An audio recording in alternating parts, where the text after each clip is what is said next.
Databricks have announced a new product called as Databricks SQL in recent times. It is available on all three cloud platforms, AWS, GCP, as well as Azure. However, you need to have premium subscription. Standard subscription is not sufficient enough to actually use Databricks SQL. In case if you are not seeing Databricks SQL as part of your Databricks account in this manner, that means your Databricks account which is being used doesn't have premium subscription. Once you have premium subscription, you should be able to see SQL like this. That being said, as part of this sectional module, I will demonstrate about how to get started with the Databricks SQL. It will be a detailed review of Databricks SQL platform so that you understand all the key features with respect to Databricks SQL. Targeting the users it is actually built for. The targeted users for Databricks SQL are nothing but BI developers as well as data analysts. I'll be covering the details from those aspects only. When it comes to data processing, we have to use data engineering clusters. You can see here. When it comes to reporting or ad hoc analysis, we should be able to leverage this new product called as Databricks SQL. You can actually see the features here. They are nothing but lightning fast analytics, simplified administration and governance, and also analytics on all your data with your tools of choice, which means you should be able to connect your existing BI tool to Data Lakehouse using Databricks SQL, and you should be able to build reports off of it. You can actually see how it works here. They introduced something called as Photon. It actually fine-tunes the performance of running queries against the data lake. You don't need to move the data anywhere out of data lake to actually build the reports. By having Databricks SQL, you should be able to expose something called as the Databricks SQL endpoint to your BI tool, and you should be able to use that endpoint to build the reports. Also, they have simplified administration and governance for your Lakehouse. You will be understanding once you go through the relevant lectures in this sectional module. And also you can see that you can connect any of your existing BI tools which are industry standard to Data Lakehouse via Databricks SQL, and you should be able to build high quality reports and dashboards. Also, as part of Databricks SQL platform, there is something called as SQL Editor. You should be able to leverage it for first-class SQL development experience. You can actually go to Databricks SQL, then go to Queries. You see there is something called as Create Query. You can actually click on it, and you see you are in a SQL editor. You should be able to develop the queries here. It comes very handy with respect to ad hoc analysis and also with respect to creating tables and other things so that you prepare your data for ad hoc analysis. When it comes to the life cycle, typically people analyze the data using tools like SQL Editor, that is part of platforms such as Databricks SQL. Once they analyze the data, they will actually roll out as permanent reports and dashboards by defining the scope with respect to the main project. That being said, these are some of the key features with respect to Databricks SQL. It is quite powerful. When it comes to the advantage of Databricks SQL is that you should be able to expose the data in data lake to the BI tools directly without worrying too much about moving the data from data lake into data warehouse. That is the key advantage of using Databricks SQL while building the reports as well as dashboards, leveraging your BI tools. And also it comes very handy with respect to ad hoc analysis by using tools such as SQL Editor that is native to the Databricks SQL platform. As part of this sectional module, I will walk you through all the most important features that are relevant with respect to data analysis using Databricks SQL. These features are relevant for both BI developers as well as data analysts. As part of this lecture, let's go to the details about how to get started with Databricks SQL. It is pretty straightforward. When you log in into the Databricks platform, if Databricks SQL is supported, you should be able to see the SQL option here. On top of data science and engineering as well as machine learning, we also have SQL. You should be able to click on this to go to the SQL platform. You can see the SQL platform here. You can actually review all the sections here. You have SQL Editor. You should be able to review the queries that are ran in recent times. You should be able to develop dashboards, and also you should be able to review the dashboards. Also, you can import the data into the platform. Probably you might be able to export as well. You can also manage the SQL endpoints. SQL endpoints are nothing but the clusters which supports the Databricks SQL environment. You should be able to build as many SQL endpoints as you want, and you should be able to provide that to those users who want to connect to data lake via SQL endpoints. They should be able to leverage that information and use Tableau or Qlik or Power BI, etc. to actually connect to the Databricks platform via SQL endpoints, and they should be able to build reports and dashboards using those traditional BI tools. You can also review historical queries here. These are the important sections which you should be familiar about when it comes to understanding Databricks SQL.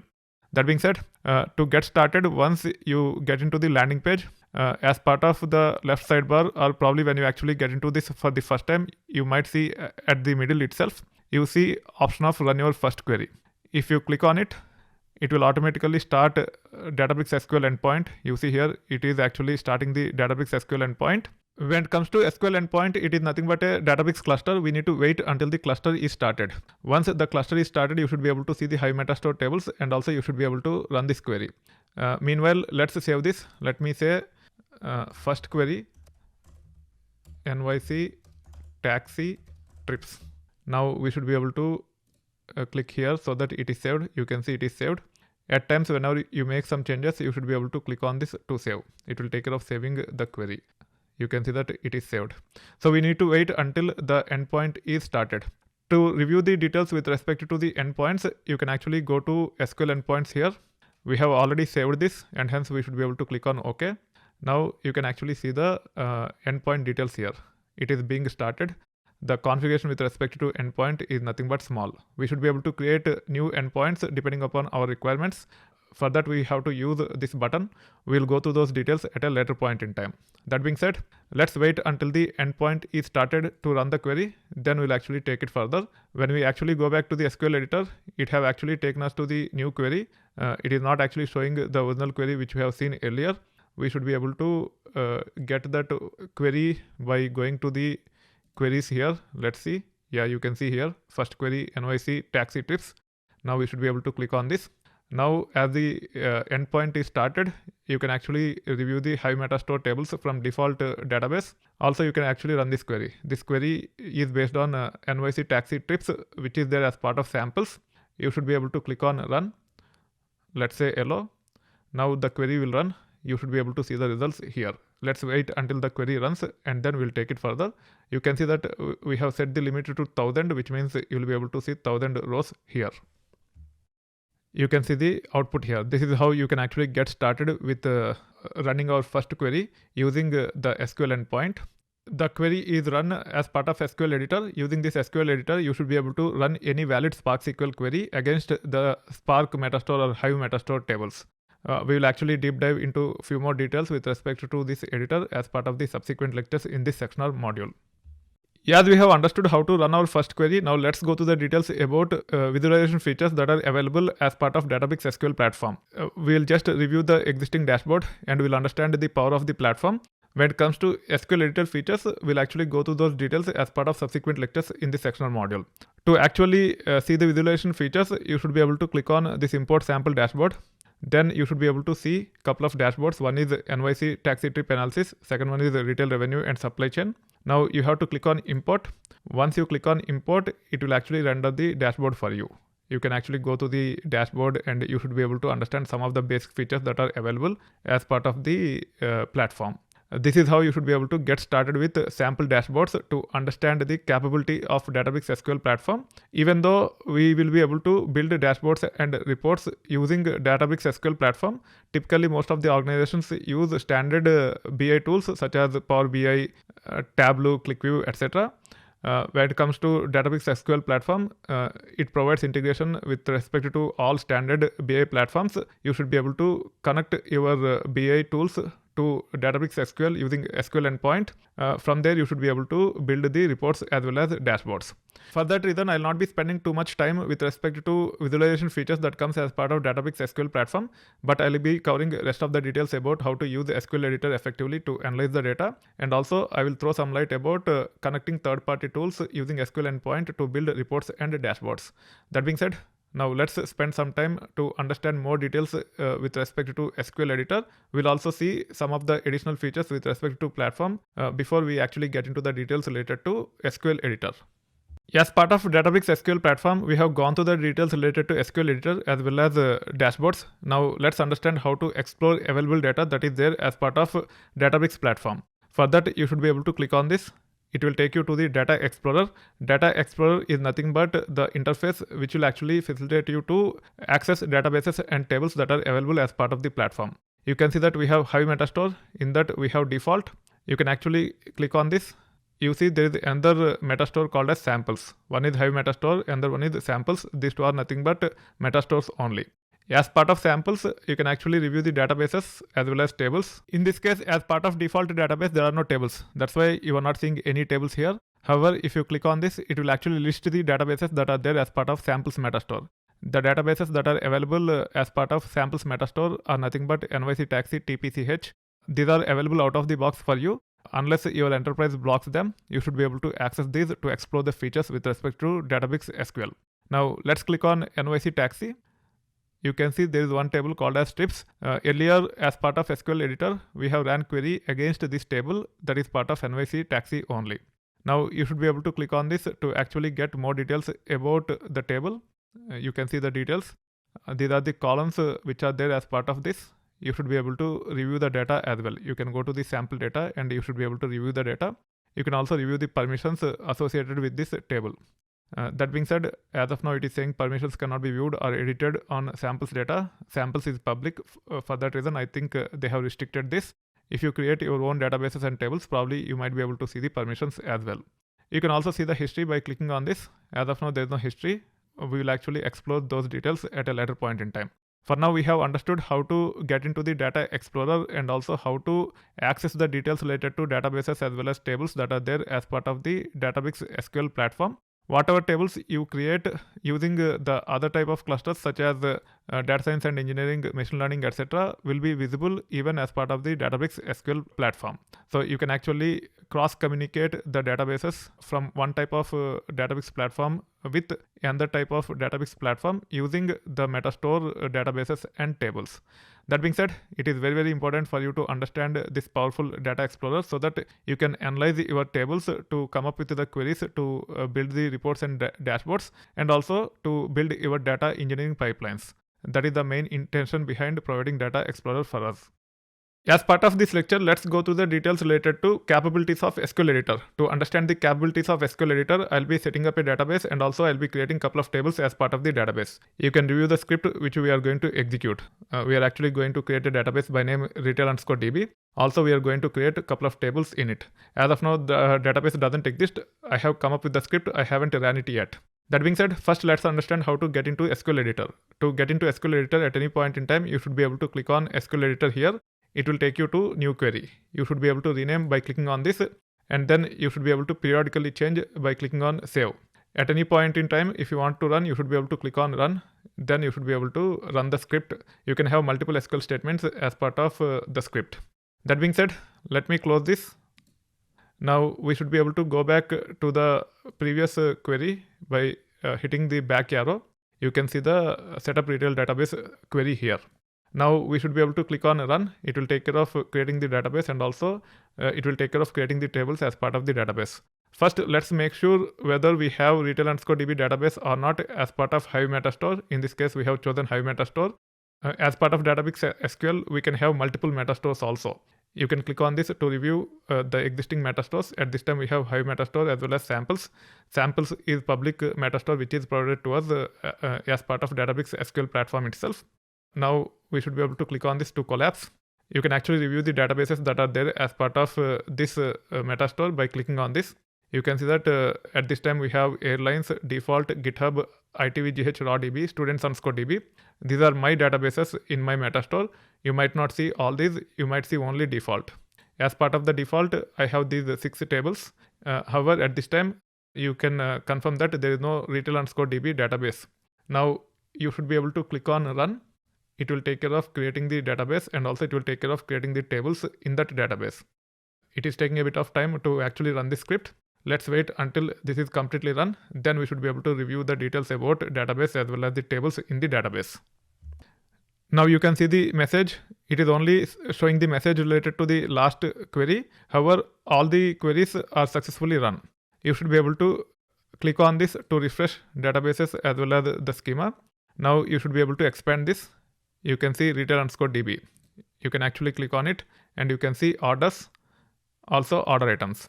You can also get the details about the tables by clicking on those.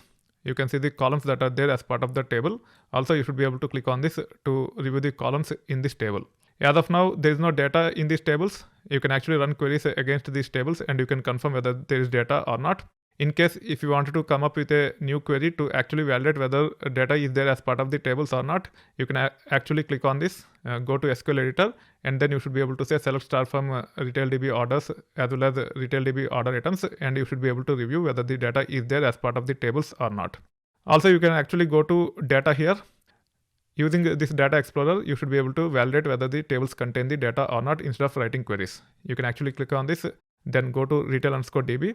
Then you should be able to click on the tables, click on sample data to see if there is data in the tables or not. As of now, the tables doesn't contain data. That being said, this is how you can actually get started with SQL Editor to actually set up the databases.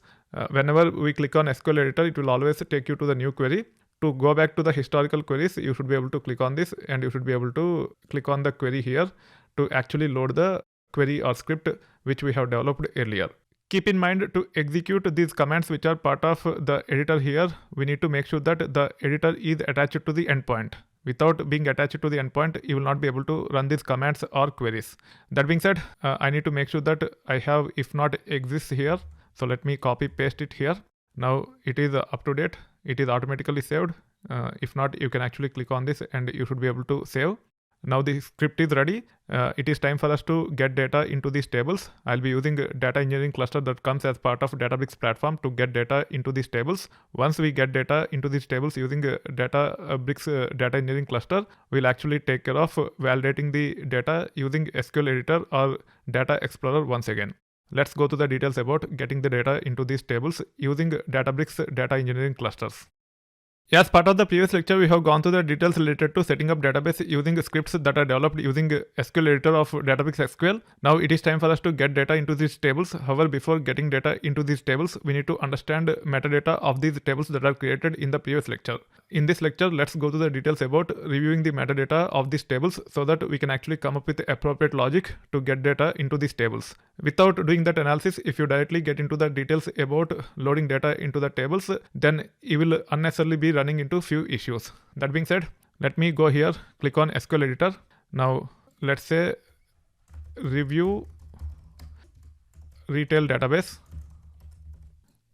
Now we should be able to say describe, then formatted, then retail_db dot orders. You see it is actually auto-suggesting based upon the tables we have as part of the database.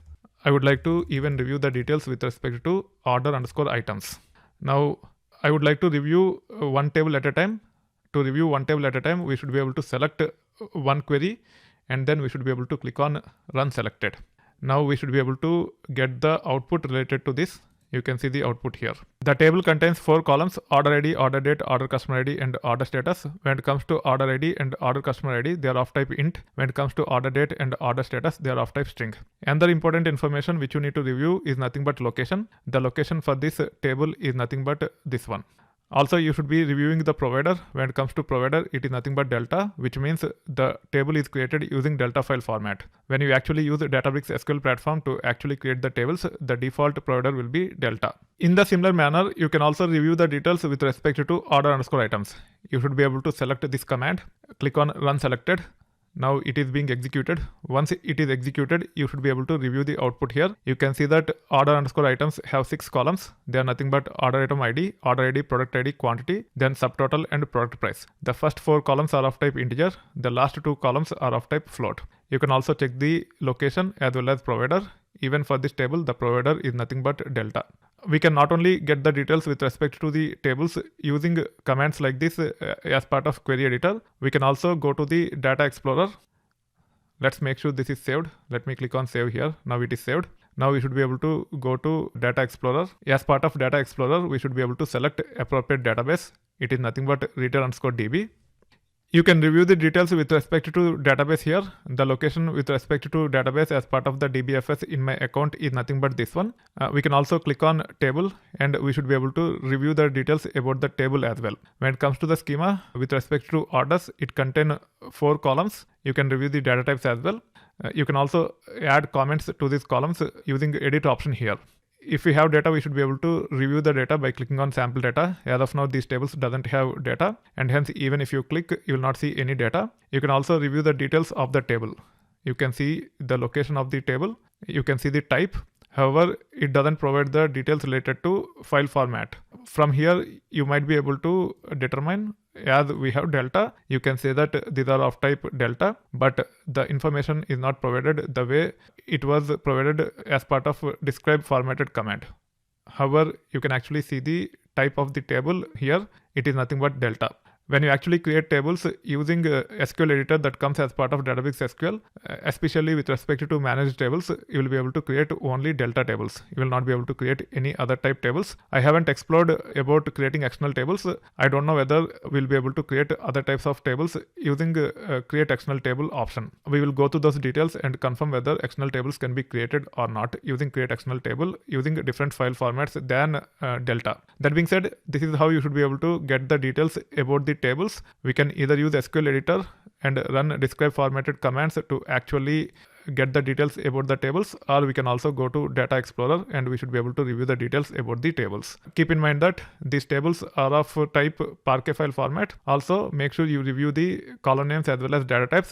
Based on that, you have to come up with the logic to ingest the data into these tables using Databricks data engineering clusters. We'll go through those details as part of the next lecture. At this time, we are in the process of understanding Databricks SQL Platform. In that process, we have gone through the details related to SQL Editor. In the process of understanding Databricks SQL Editor, we have set up a database by name retail_db, and also we have set up tables called as orders and order items in that database. Also, we have reviewed the details with respect to the tables. The tables are of type delta format. Now it is time for us to get data into these tables. However, our source data might not be in delta format. Let me go through the steps that are involved to get the data into these tables. We need to make sure we use Databricks Platform and spin up data engineering cluster to load data into RetailDB tables. To achieve this, first we need to configure Databricks CLI. Once we have Databricks CLI configured, then we need to use Databricks CLI to push data to Databricks Platform. Once the raw data is available as part of Databricks Platform, then we have to use Databricks Platform by spinning up a new cluster to load data into RetailDB tables. We also need to come up with required logic to actually get the data into RetailDB tables. Finally, we need to review whether the data is as per the expectations in the tables or not using SQL Editor of Databricks SQL Platform. Let's go through these steps in series of lectures so that you are clear about each and every step without any gaps.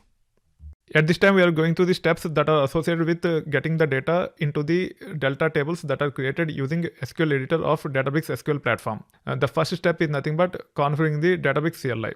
To configure the Databricks CLI, first we need to make sure Databricks CLI is installed. In my case, I have installed Databricks CLI as part of this Python virtual environment, and hence I have activated Python virtual environment as part of my PC or Mac. Now I should be able to validate whether Databricks CLI is there as part of this virtual environment or not by using a command called as Databricks-h. You can see the usage. It means Databricks CLI is set up as part of this Python virtual environment. Now, to validate whether I will be able to use it to interact with file system associated with my Databricks platform, I should be able to run command called as Databricks fsls. You can see that it is throwing exception saying 403 invalid access token, which means whatever token I have configured earlier is expired. Now I have to make sure a new token is generated, and I need to make sure the CLI is configured using the new token. That being said, first let me go here. Let me go to data science and engineering, or I might be able to go to settings here itself. As part of the settings, you can see we have user settings, which means even using Databricks SQL platform, we should be able to go to user settings. Once you are in the user settings, let me save this. Now let me actually click on settings and click on user settings. Once we are in the user settings, we should be able to add personal access tokens by going to personal access tokens here. Then we should be able to click on generate new token. We can give a name here. Let me say Databricks SQL demo. Now let me click on generate. You can see a token is generated. Don't click on OK until you copy it somewhere. Once you click on OK, you will not be able to retrieve this anymore. Now I can actually go here. Then I should be able to use command called as Databricks configure. Let's review the help here. We have gone through these steps earlier also, but I am going through these steps again. You can see the options that are available here. In this case, we have to use -- token because we are trying to configure using token. So I can say Databricks configure, then -- token. if you would like to have a additional profile, if your default is already configured to valid one, then you should be able to specify profile name. It will actually tag your token with that profile. If you use the profile, then you have to use profile going forward to actually interact with the cluster based upon the requirement using which you want to access a particular cluster. That being said, in this case, I can say Databricks configure -- token. Now I have to hit enter. I have to give the endpoint here. The endpoint is nothing but this one. I should be able to copy this. I should be able to paste here. Now I have to copy the token. Let me click on this to copy the token. Now I should be able to click on OK. Now I can go here. I can paste the token. I can hit enter. Now the Databricks CLI is configured using default profile against the Databricks cluster which I am using here. Now I should be able to say Databricks FSLS. You can see the folders in the root file system with respect to Databricks Platform. We have file store, Databricks results, jobs, blah blah blah. There are quite a few folders. That being said, this is how you should be able to configure Databricks CLI. Make sure you configure Databricks CLI and also validate. Once you configure and validate, now you should be able to go to the steps that are involved to get data into the tables. Let's go to the queries here. Then we should be able to click on this. Now you should be able to review the next step. The next step is nothing but to use Databricks CLI to push data to Databricks Platform. In this case, we are going to push raw data. Let's go through these details and then we'll take it further. As part of this lecture, let's go to the details about using Databricks CLI to push data to Databricks Platform. We have already configured the CLI and also we have validated whether we are able to access it or not. You can see that we are able to access it. Now let's first create a folder by name public under root file system. Then we'll actually copy the data which is related to retail.db JSON into that.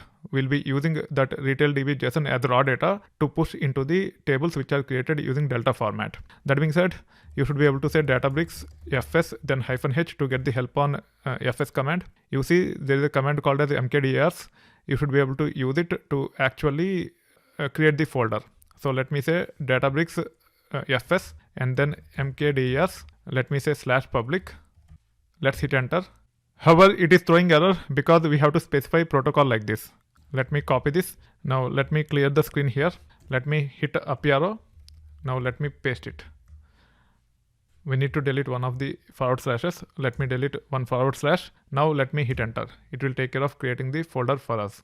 Once the folder is created, we should be able to use a command called as cp to copy the files from local file system into this. Let's review the commands once again.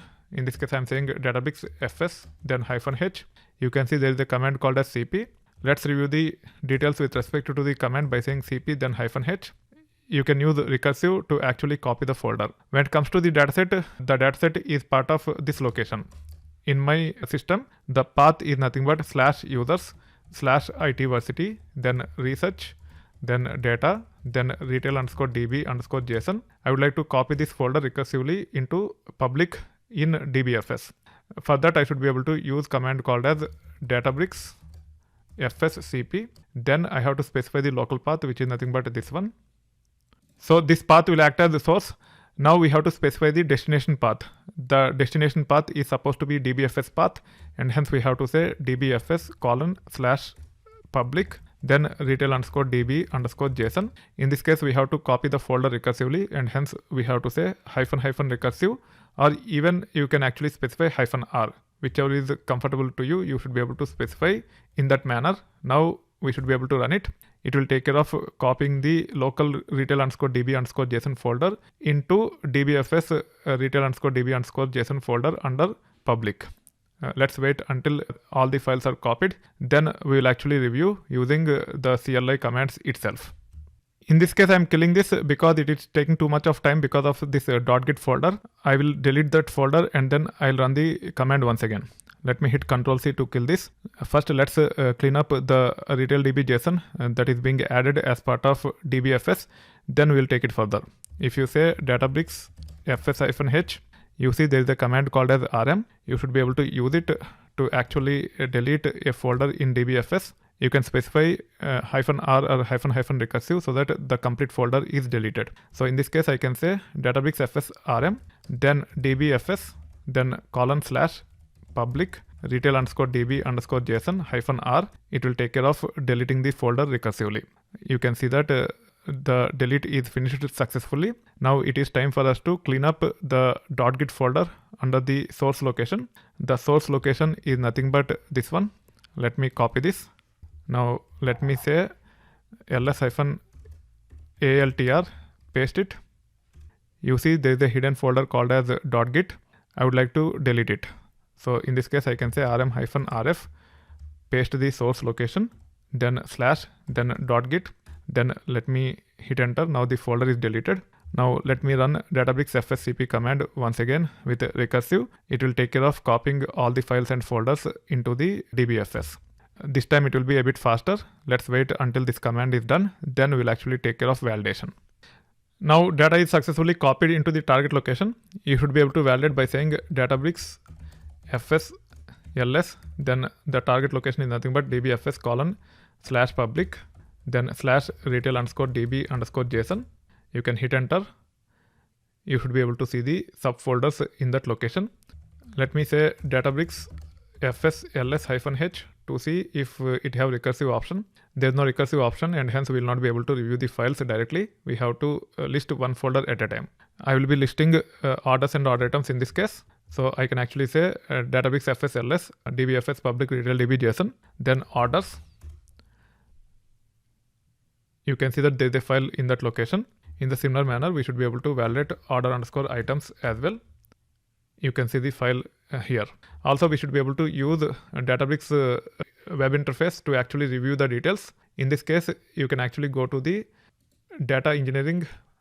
Then you should be able to go to data here. Then you can actually click on DBFS. Now you should be able to review the public folder. It contains retail db.json. You can see the subfolders here.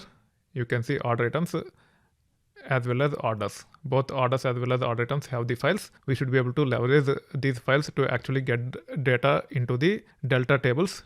I'll be covering those details as part of the next lecture. Let's review the next step before getting into the details about getting data into the Delta tables. The next step is nothing but use Databricks Platform to load data into retail DB tables.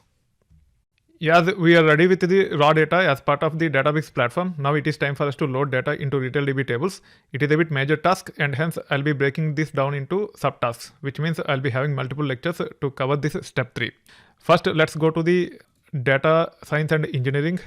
Once you are in the data science and engineering, you should be able to go to workspace, then users, then your username. Here you should be able to create a notebook. Let's create a notebook which says copy JSON data into Delta tables. This is the notebook which we are going to use. Let me actually create a folder by this name. Let me hit cancel. Let me create a folder. In this, first let's create a notebook. The first notebook is nothing but analyze JSON data. It is important for us to analyze JSON data. That way we will be able to understand what all transformations that are supposed to be done before getting the data into the target tables. Now let's click on create. Now the notebook is created. However, it is not attached to any cluster. You can see there are no clusters at this time. It is time for us to create a cluster. So let's create a cluster. Let's use a single node cluster. It is more than enough for our data volume. Let me actually name it as Databricks SQL demo. Now let me change it to 30 minutes. If I am idle for 30 minutes, the cluster will be terminated. When it comes to the cluster configuration, we can actually go with a minimum configuration. Probably 14 GB memory and 4 cores should be good enough. Let's see if we have that configuration here. There is no such configuration here. Let me choose something else. Let me actually use this one, 16 GB memory and 4 cores. This is good enough, m4.xlarge. You can also click on advanced options if you are using AWS, and you can actually choose spot instances and configure spot price and all. For a single node cluster, you don't need to break your head around this. Once you configure these using latest LTS, you should be able to click on create cluster. The cluster will be created. Once the cluster is created, we should be able to attach the cluster to the notebook. Let's go to the notebook here. Now let's attach the cluster to it. We need to wait until the cluster is up and running. While the cluster is up and running, we should be able to type some commands here, and also we can come up with the code if we have good knowledge about APIs to actually analyze the data. In this case, first I'm saying %fs_ls, then /public, then retail_db_JSON. It will actually list all the folders in this location. I would like to review orders and order items. So let me come up with a command related to order items as well. Also, I would like to come up with a code which says orders equal to spark.read.json, then /public /retail_db_JSON, then /order_items. Also, we would like to preview the schema as well as the data in this data frame. For that, we should be able to say orders.dtypes, which will actually give us column names along with the data types. And also, we should be able to say orders.show. It will actually let us preview the data. In this case, we are supposed to get data for orders because we have given the name as orders here. In the similar manner, you should be able to review the details with respect to order items also. Let me change this to order_items. Let me name the data frame as order_items. Now let's actually say order_items.dtypes to actually preview the columns and data types. And also let's say order_items.show to actually preview the data. Now we have to wait until the cluster is up so that we can run this. The cluster is not up yet. Let's wait until the cluster is up. Then we'll actually run this to analyze characteristics of the data. Then we will take it further. Now the cluster is up and running. We should be able to click on this to run all cells one after the other. It will take care of running all the cells. We need to wait until all the cells are run. Then we'll take it further. For some reason, it is not running all the cells. Let me run one cell at a time. Let me run. Even this one is not working. Let me refresh this page. For some reason, it is not reacting. Now let me click on this to run all the cells one after the other. Now all the cells are being executed one after the other. Now all the cells have ran successfully. Let's review the output here. The first two cells are related to validating the locations. You can see that these locations have JSON files in them. This is related to orders. This is related to order_items. This will take care of creating the data frame for orders dataset, which is there as part of this location. You can actually review the data types as well as columns using the output which is generated by this piece of code. When it comes to columns, you can see the order of columns. It is nothing but order customer ID, order date, order ID, and order status. You can also review the details with respect to order items. When it comes to the order of the columns, it is nothing but order item ID, order item order ID, order item product ID, order item product price, order item quantity, and order item subtotal. When it comes to populating the data from these data frames into target tables which are created using delta format, we need to make sure the order of columns match. In many cases, the order of columns might not match. We need to ensure it matches before loading the data into the target tables. Otherwise, data belonging to one column might get into another column in the target tables. That being said, let's review the columns and also order of columns as part of the next lecture related to delta tables which we have created earlier. Then we'll take it further. As part of this lecture, let's analyze delta table schemas using Spark APIs. We have created a database by name retail_db, and also we have created a couple of tables in that using delta format, leveraging Databricks SQL Platform. Now we should be able to leverage this command and list the databases. As long as the SQL Platform and the data engineering cluster which is being used to run this notebook belong to the same organization and same account, we should be able to access the databases without much issues. However, there might be certain permissions which can be defined, but in general it is open. Whatever databases you create using Databricks SQL Platform will be visible as part of Databricks engineering clusters and vice versa by default. That being said, by running this piece of code, we are able to validate whether retail_db is there as part of the platform or not. You can see the retail DB here. You can also use show tables, and you should be able to list the tables from the database. However, you need to use command to switch to retail DB database, and you should be able to list the tables as well. That being said, I haven't gone through the details about listing the tables for a given database. I am fairly confident that this is the same database which we have created using Databricks SQL Platform. Now, this is the piece of code which actually gives us the details about the JSON data which is there as part of the Databricks platform. It is not actually copied into the delta tables yet. However, in this case, instead of reviewing the data, we are only reviewing the column names and data types. When it comes to this piece of code, it actually returns a data frame based on the data that is there as part of this location in the form of JSON files. Using D types on top of data frame, we should be able to get column names along with the data types. You can see the column names here. The first column is nothing but order customer ID, followed by date, then ID, then status. When you actually use spark.read.table and pass the table that is there as part of retail DB database like this, you should be able to convert the data in this table into a data frame. So this will also return a data frame. As this actually returns a data frame without any data, because we don't have any data at this time in this table, we can still use D types on top of this empty data frame, and we should be able to review the column names and the data types. When it comes to the column names, you can see that the first column is order ID, not order customer ID. In source, it is order customer ID. In source, it might be order ID, but as we are using JSON, it will actually change the order of the columns. In the data frame, the first column is order customer ID, followed by order date. In this case, the first column is order ID followed by order date. So there is a difference with respect to order. It means we need to make sure that we develop required logic to actually transform the data based upon the target order, and then we have to take it further. The target order is nothing but this one. Now we should be able to review the details with respect to order items as well. When it comes to this piece of code, it will actually create the data frame for the JSON data related to order items. D types will actually give us the details about column names and corresponding data types. The first column is nothing but item ID, followed by order ID, then product ID, product price, quantity, and subtotal. When it comes to the delta table that is created as part of retail DB, if you review the columns and the data types, with respect to item ID, order ID, product ID, it is same. But the actual column that is defined as part of the delta table is nothing but quantity, then subtotal, then product price. However, as part of the data frame, we have product price first, then quantity, then subtotal. Even with respect to this dataset, there is a discrepancy with respect to order in the data frame versus order in the table structure. We need to address this before loading the data into the target table. Let's go to the details about how to change the order and populate the data into the target table, and also we'll validate whether the data is properly populated or not. We'll be using SQL to actually analyze the data once the data is copied into the target table.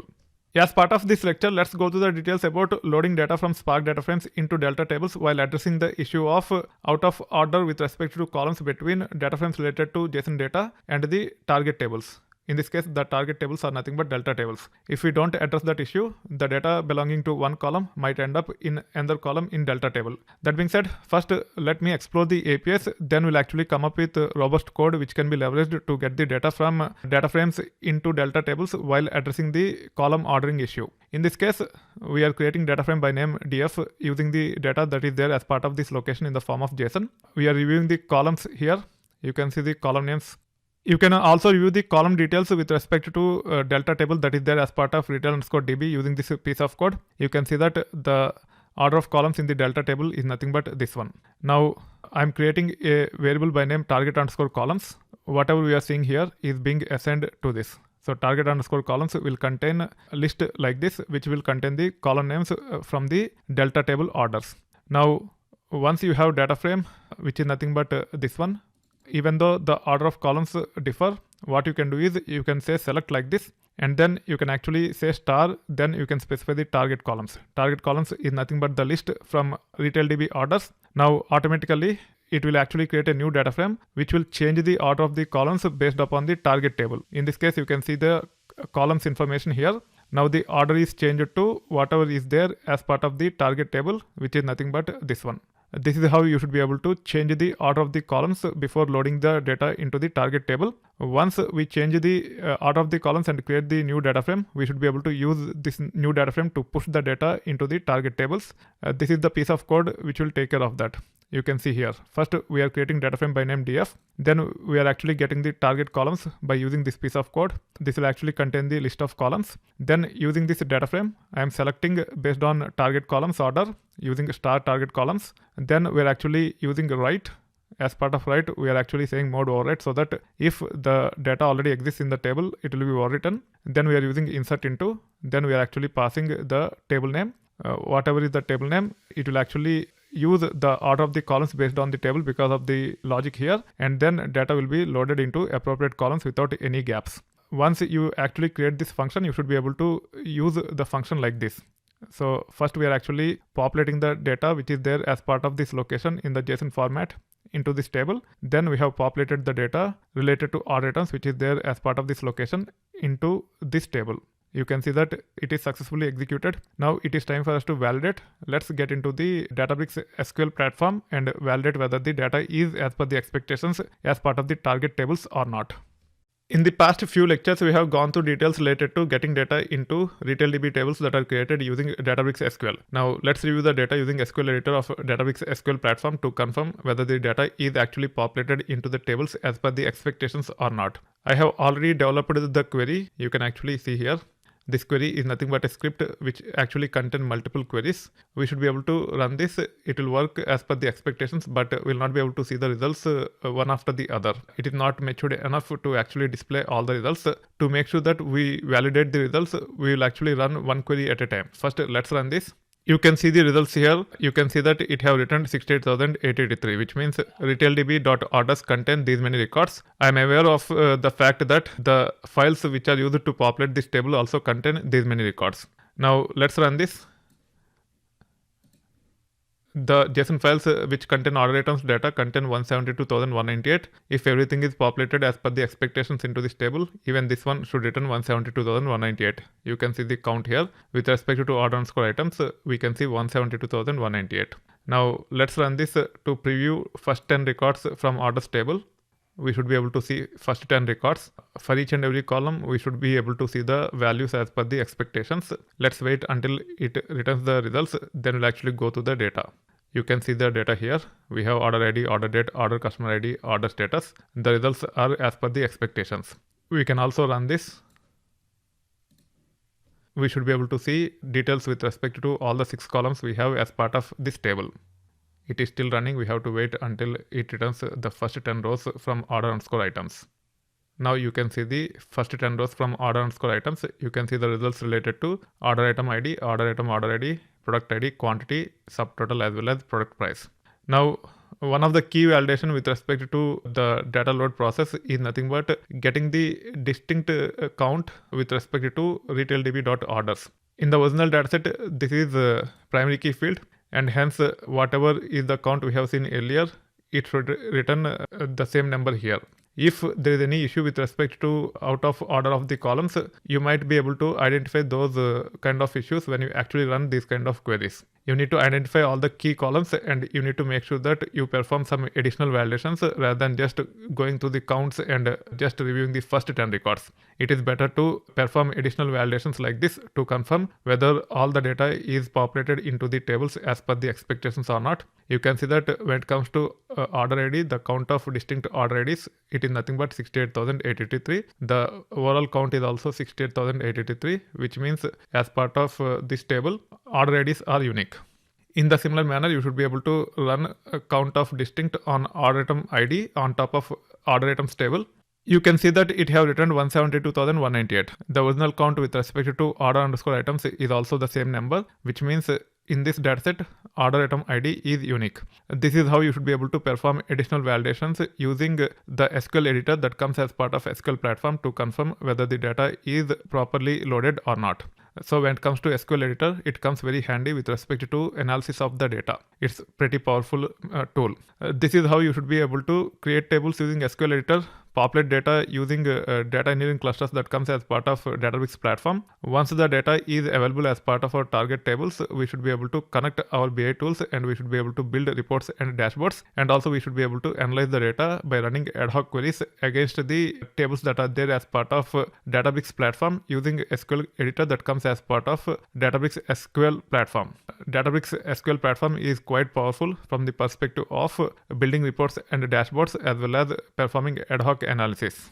One of the powerful features with respect to Databricks SQL is the ability to create external tables. Many times as data analysts or BI developers, we might have to analyze the data that is there as part of the files. The files might be in the underlying cloud storage or they might be in the Databricks file system as well. we should be able to leverage external table. We can actually define the structure on top of data in the files once we understand the data. Once the table structure is defined on top of those files without copying files anywhere, we should be able to run our standard SQL queries to actually analyze the data. So in this case, we are actually creating a table called as orders_external on top of this location. First, let's validate this location is correct and it has some CSV files. Let me copy this. We have already copied files into that location.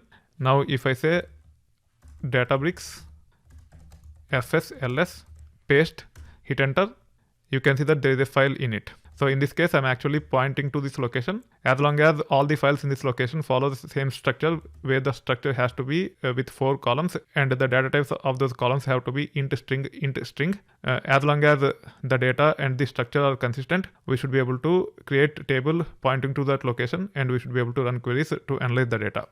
You can actually run this. It will take care of creating the external table. You can see that I have if not exists. If you have if not exists, that table will be created only if it is not existing. If the table exists, then it will ignore. It will not overwrite the existing table. If table already exists, it will just ignore the table. If you look at the structure here, I have defined 4 columns along with the data types, and also I have mentioned CSV because the files in this location are of CSV file format. Then we have location and we have specified the location here. If your files are in JSON format, you don't even need to specify the column names and data types because JSON files already have the structure. Leveraging that, the table will be created. As long as you are familiar with the column names, you should be able to run queries against those JSON tables without worrying too much about defining columns like this. However, the data types will be inherited based upon data types in the JSON files. Now the table is created. We should be able to describe it. You can see the details with respect to the table here. You can see column names, the providers, so on and so forth. Make sure you go through this and try to understand as much as you can. Now, I haven't copied any data after creating the table. I have just created the table. However, the folder to which this table is pointing to already have one file.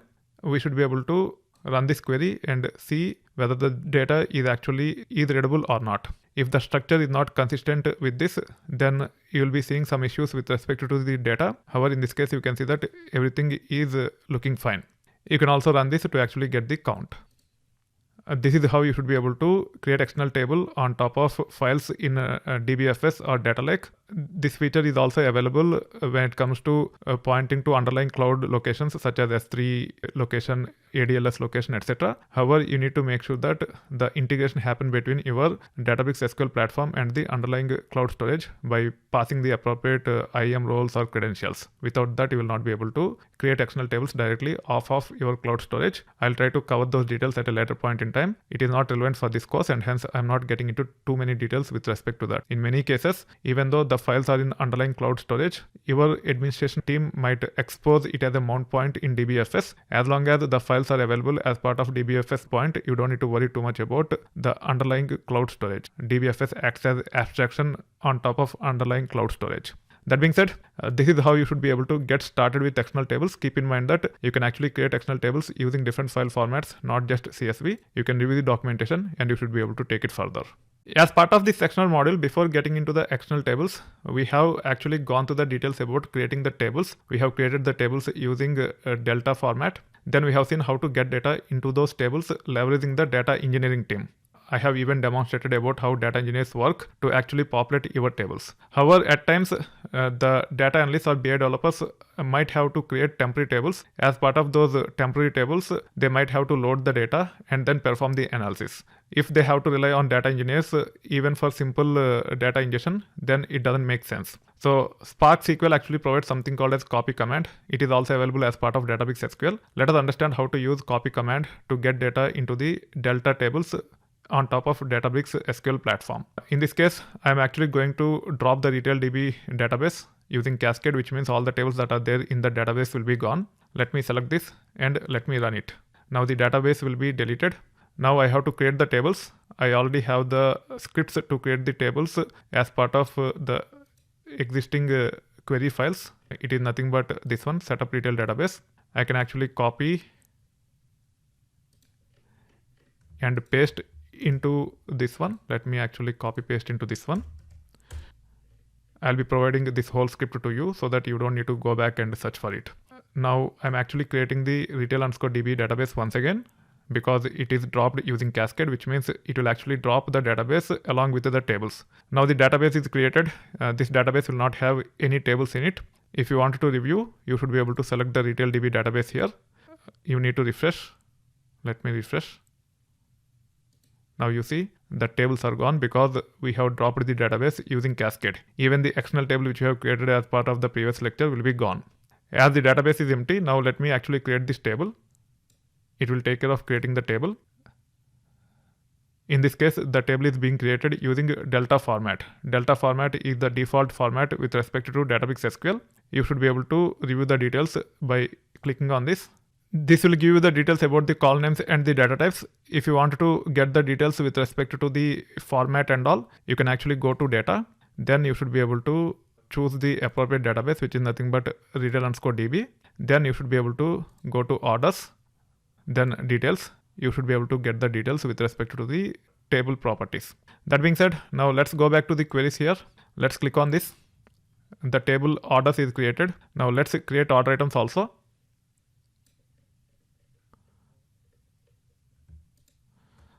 This will take care of creating order items table. Now when it comes to ingesting data into this table, I'll be using JSON files.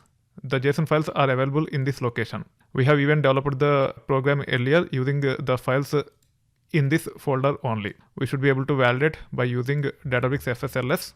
Let me go back here. Now let me say Databricks FSLS, paste, hit enter. You can see there's a file here. This is nothing but JSON file format. If I have to review, I have to copy locally and I have to open. But I am sure that it is JSON file and hence I'm moving forward. If you are interested, you can open the file by copying from the DBFS into the local system if you do not have the local copy of this. Now, if you look at the syntax, I'm saying copy into retaildb.orders from, then I'm specifying the column names in appropriate order. When it comes to the files in JSON, the columns will automatically be ordered by name. We have already seen those details when we actually review the JSON files in one of the lectures.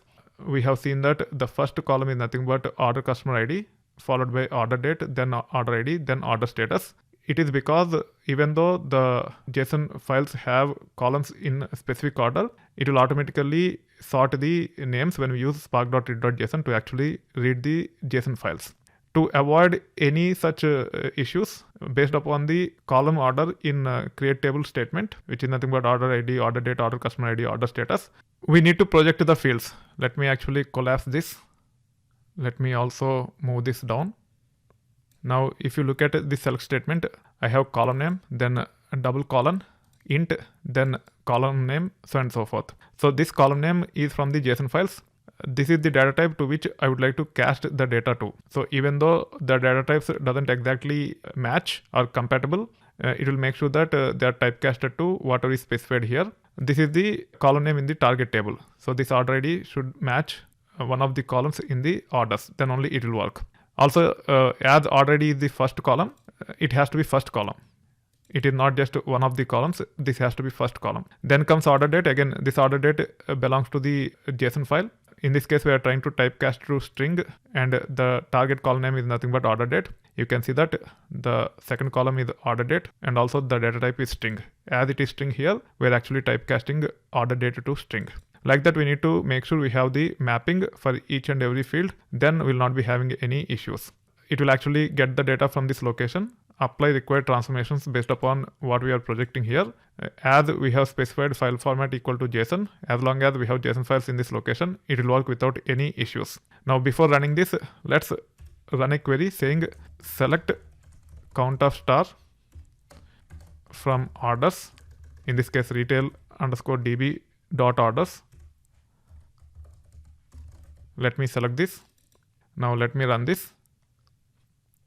You can see that it have written 0. Let me move this a little bit up. Now let me scroll down. Now let me run this copy command.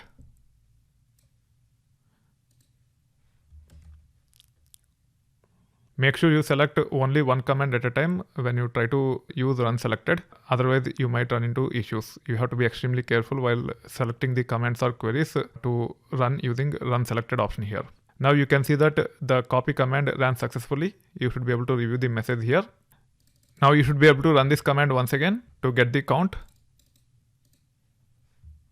Now it is running. You should be able to see the count very soon. You can see 68,883 records. So this copy command is successful. You should also be able to review the data by using select star from retaildb.orders with limit 10 or limit 100, whatever you want to specify as limit. By default, it will be 1000. So limit 10, I can actually say select star from. Now let me select this. Let me run this. You can see the output here. The output is as per our expectations. That being said, the copy command is successful in copying the data from JSON files into our Delta table, which is nothing but retail_db.orders. In the same manner, you should be able to populate order_items as well. I would leave it up to you to actually run this to load the data from JSON files into order_items table. And also I would suggest you to review the count as well as the actual data to see if data is as per the expectations or not. As part of this sectional module, we are going to the details related to Databricks SQL Platform. One of the key aspects with respect to Databricks SQL Platform is nothing but endpoint. Let's spend some time to understand more about SQL endpoints. We should be able to review all the endpoints by going into this page. You can click on this and it will actually take you to the SQL endpoints dashboard. You can actually review the existing endpoints. You can create SQL endpoint, and also you should be able to search SQL endpoints based upon certain keywords. It is important for you to understand how to create SQL endpoint. You should be able to click on this.